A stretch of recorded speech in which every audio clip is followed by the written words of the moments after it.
Yeah,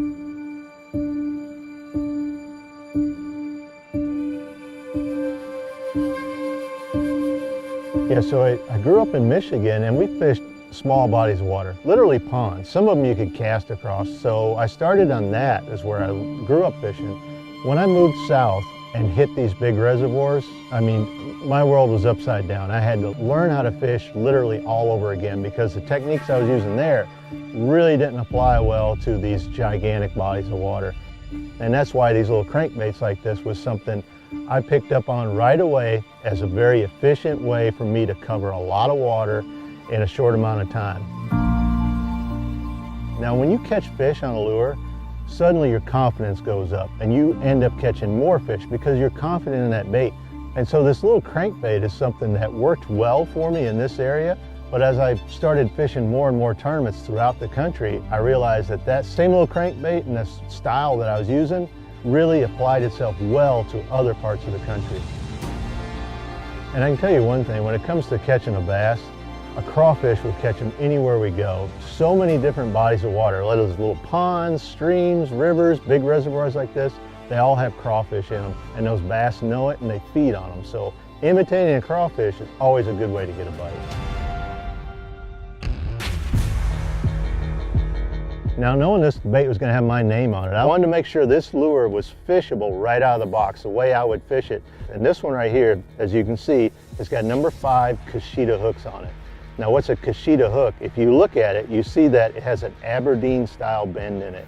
What's key about that is it stays hooked up. Once that hook gets in a fish, it stays in there. Super strong, so they're not going to open up on you when you get a big fish in there. And the hangers are the same way. So the split rings are really stout. They're small in diameter so they don't get in the way. No need to change any of the hardware that's on this bait. Now another thing about the Tennessee Craw that I was really adamant about was having a good variety of colors, because watercolor is really going to indicate what color crankbait I'm going to use. You'll be surprised at how many times color will really make a big difference in how those fish are reacting to it. Not only if you're getting bites, or how well they're getting that bait. Are they just barely hooked? Are they just coming up and nipping at the bait? Or when you reel that fish in, is that bait all the way down in his mouth?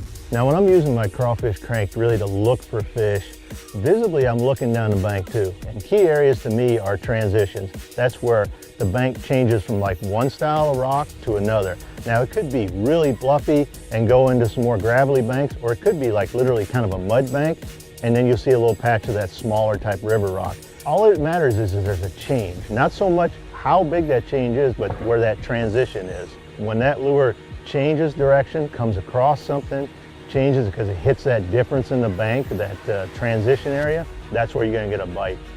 Now when it comes to action, this bait right here has really got a great wiggle to it. It's just a good tight wiggle, and it has some body roll to it. It really draws a lot of tension to it. When you pull that bait through the water, you'll see it. You'll see that roll in there. It makes those colors come alive. But I think what's really key about the action of this bait is it gets to the depth quickly. So it's always on that bottom, making those great moves as it's coming across through there.